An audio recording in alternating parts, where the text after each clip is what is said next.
What is going on, Jaguar fans? Here we are back with another preview video.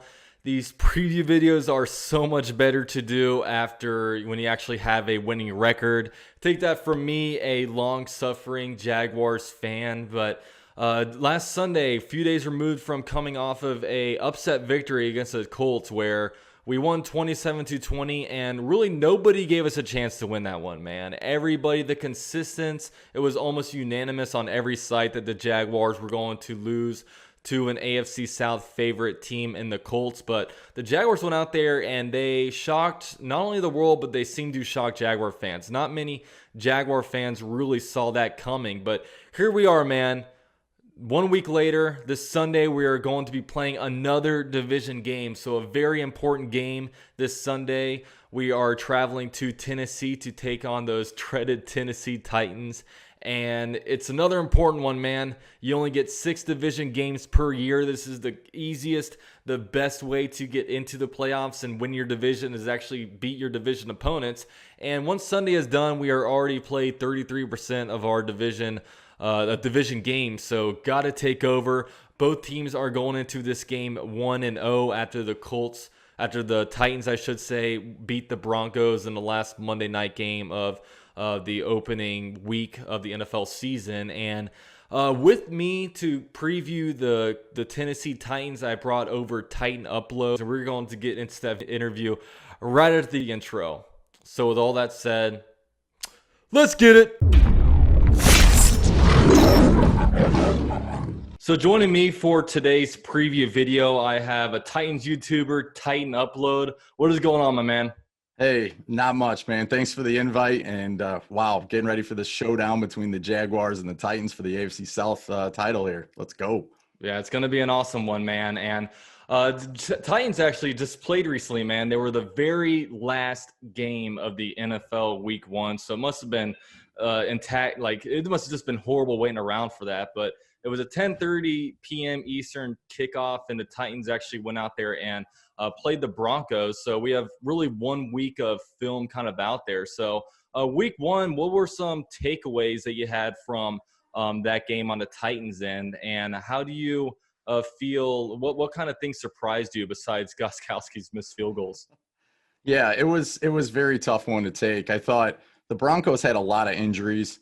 So I thought, well, maybe we would, struggle a little bit, no training or preseason games, and try to find our way. And then eventually everything would work out. One thing that surprised me about the game was Derrick Henry was literally, seemed like getting 1 yard, 2 yards. And then by the end of it, he like went over 100 yards and you're like, wait, what? And it was like one of those type of games. It was just a grinding game. We never had really any big plays. Corey Davis stepped up. He had over 100 yards. But other than that, it was just like a grinding game, and it was grueling. I think all of us were in a watch party together, and it's like you just felt like you got hit by a truck or something after watching that game. I mean, it was long. It was 1 a.m. when the thing got over with. So we're just happy to get out of there with a win. And, I mean, in the first half, we just could not stop the tight end to save our life.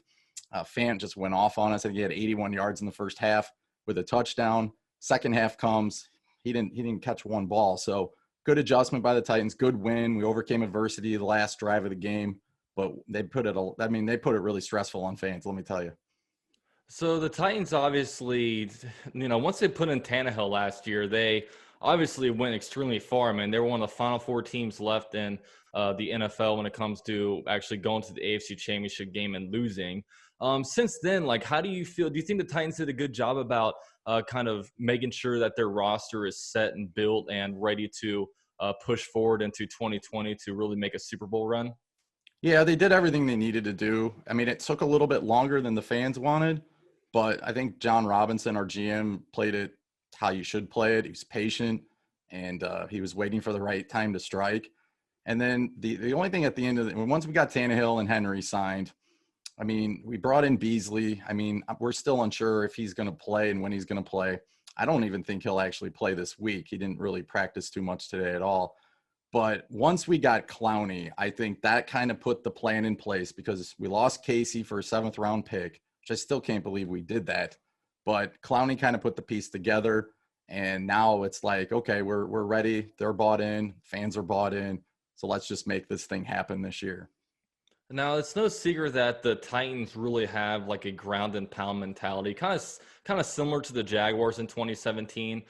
Do you think that kind of offense and Mike Vrabel, do you think that the combination of all that, do you think that this will be able to be sustainable? And basically, do you think Tannehill will be able to be a good enough quarterback and to really be able to take you as far as you want to go, or do you have any kind of reservations for that? Well, I think the two teams that you fear the most are going to be the Chiefs and the Ravens. And after last year, I think we found a plan that works. I know we lost Dean Pease, he retired, but he put a well thought together plan to kind of try to do what he could with Lamar Jackson. So the Titans definitely were able to surprise the Ravens. And we flat out thought we were a pretty good team. After winning at New England, we felt pretty good. Never would have thought that game would have went the way it did against the Ravens. And then the other team's the Chiefs.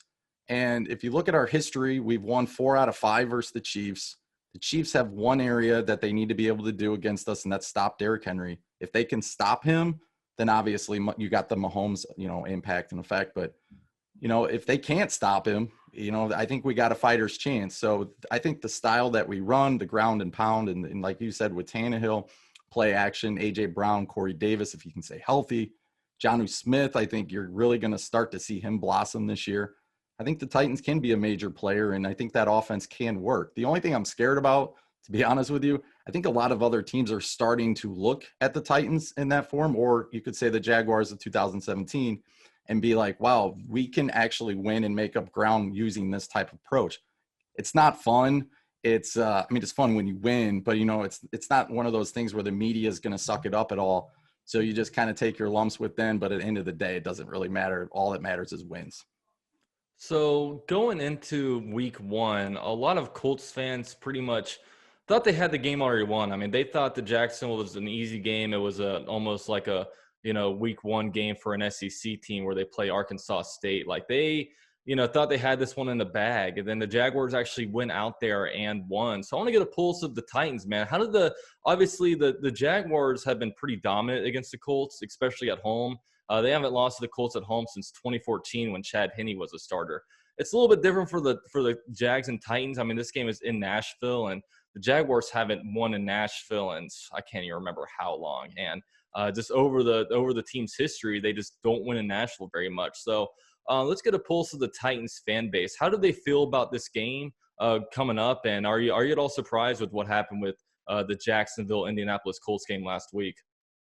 I am surprised, but I will say this. I did not have the Jaguars winning many games. I actually had them winning 2, and because of you, I gave them another win. So I had them winning 3 games because they got rid of all their great players, it seemed like.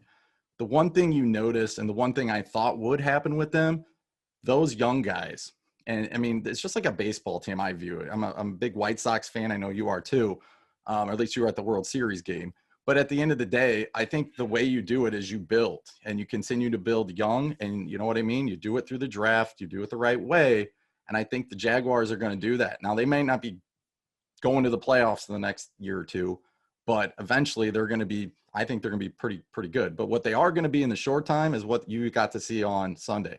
You'll probably see some games where they look really good and they're excited to play. And you can tell you're fighting to the end. They had the heart, the energy, they're flying to the ball.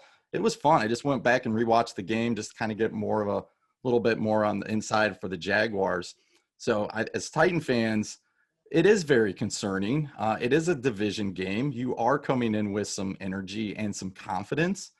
But I think at the end of the day, I think you're better off. I hate to say it. I mean, you don't want to lose and all that stuff, but you want guys that are going to go around, fly, and then even if you get behind, they're not giving up. And that's what I saw with the Jaguars. So I'm actually quite impressed with how you guys played. And let's be honest, I think a lot of us were expecting the Colts to be pretty good this year. And I flat out thought you beat them. I mean, you obviously were the better team. So. Awesome. Well, hey, man, I really appreciate you coming on and kind of help me with the Titans end of things. Guys, if you haven't already, if you haven't heard of Titan Upload, man, I'm going to put all his links down in the description. You can subscribe to his channel. You can check him out on Twitter and all that. And yeah, man, hey, thanks so much for coming on, and I'm really looking forward to Sunday. Yeah, me too, man. Stay in touch, and we'll definitely talk about it. Tighten up for the ones that want to tighten up, I guess. or Duval for you guys. So huge shout out to Titan Upload for helping me break down the Tennessee Titans side of things. Now let's get into this, man. The Jaguars obviously have not played very well in Tennessee. Really not even out of recent history, but just the whole entire team's history. Like, they just do not play well in Tennessee for whatever reason. There is one big difference with this game, though, obviously, is that there are no fans. So the actual, the noise is not going to be a real factor. It's just about actually physically playing in Nissan Stadium. So one slight advantage that the Jaguars do have is that they got done playing their game against the Colts at 4 p.m. on a Sunday in Jacksonville. You look at the Tennessee Titans, man, they were finished playing their game at 2 a.m. on a Tuesday in Denver. So the Jaguars have, a lot more rest than the Titans really do for this, and a little bit more of a preparation. So it's more of a normal week for the Jaguars as opposed to the Titans, where they will have to kind of, regroup and kind of get ready real quick for kind of this turnaround for traveling back to Tennessee. But I remember, I was telling a lot of Jaguar fans really before this season started, man, like, for the Jaguars to be successful this year, there's really three main things that need to happen. They've got to stay healthy, and, that's going to come. We don't know about that yet. We only really lost Jared Wilson last game, so, that's, for the injury front, that's that.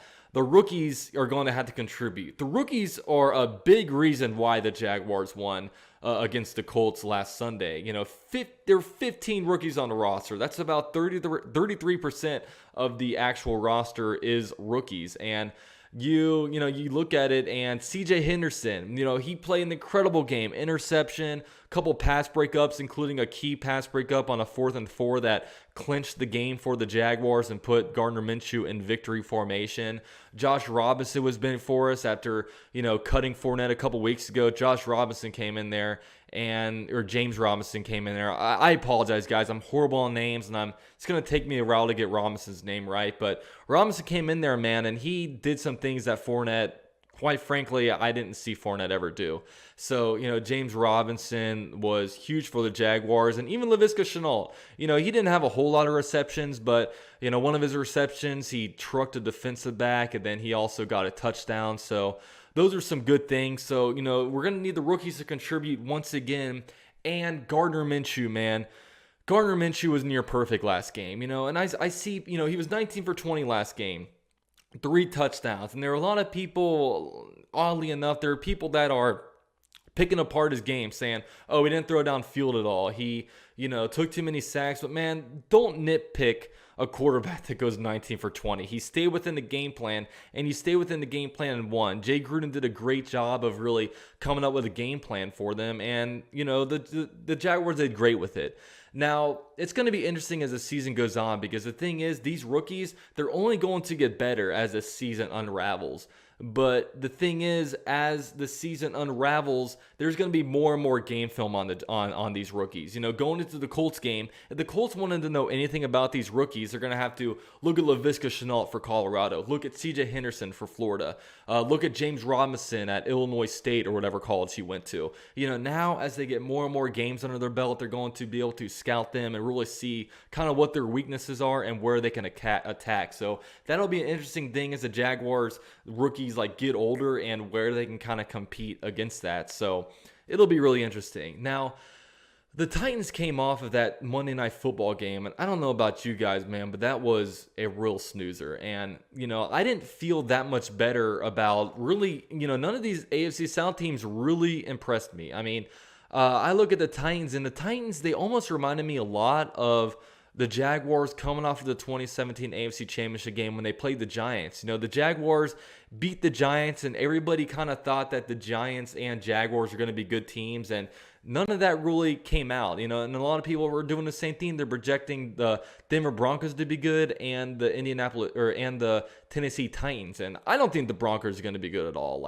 I don't think Drew Lock is a good quarterback. I mean, the guy will not be a good quarterback. I mean, his footwork was all over the place. He's had a lot of college playing experience, and if you're not going to set your feet when you throw in a clean pocket, I just don't feel like you ever will. That's one thing that I've learned from the NFL, but let's not get on a Drew Lock tangent. I'm just frustrated that this whole offseason I was getting him shoved down my throat, and I go out and I look at him like that, but whatever. But, also the Tennessee Titans did not look all that good to me. I mean, Derrick Henry was force-fed the ball. He had like 116 yards off of 31 carries. The defense was doing all right, but I mean, no one on the offense really flashed to me. And, Ryan Tannehill got lucky he didn't throw multiple interceptions. A lot of them were getting called back, or, they had one ball batted at the line of scrimmage that would have been a pick. So I don't know, the Titans, they didn't really impress me. But as we all know, it's an overreaction, Monday, especially after week 1. So,